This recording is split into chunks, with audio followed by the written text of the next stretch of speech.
This is week 12 and it's our final video. I think it's video 7, so slides 36 to the end. So I like to give you an opportunity to get some feedback before you have to submit a major assignment or do a major assignment like the mock interview. So I have a couple of practice activities here. One of them you'll do on your own, and the other one is an opportunity for you to get some feedback from me. So what I want you to do is prepare a star formatted answer to question number 3 on the assignment. Okay, and pause the video here and read the information on the slide and underneath to give you some ideas on what to include, and again, refer to the instructions on the assignment. And then what I want you to do is practice the entire mock interview process. So it should take about 7 minutes. Probably not quite that long, maybe 5 minutes.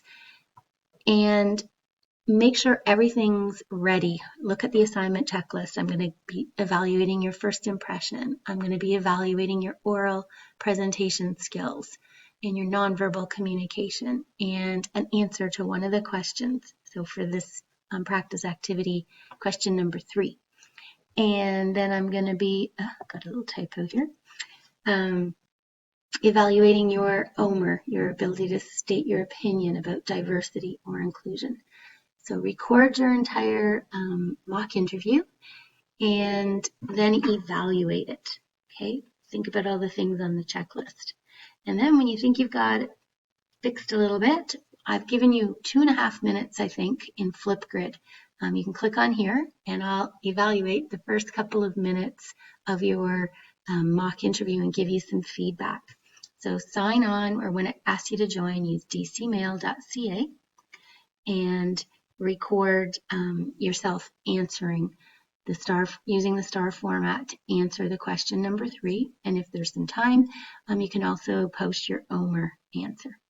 Okay, and then I'll send you an email with some feedback.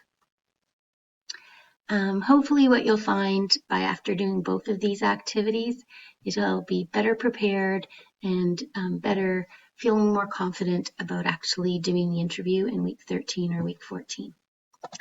Okay, these final slides are just what would happen after the interview. So take some time to read through them, right? So it's based on if you're the candidate or if you're the hiring committee person, hiring panel. If you're the candidate, don't forget to send an email.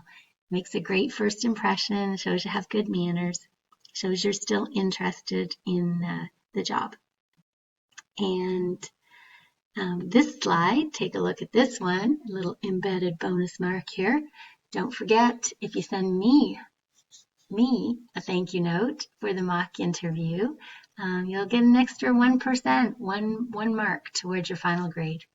Okay, so that concludes our week 12 slides, and I hope that you learned some great information about job interviews. Thanks and have a great week.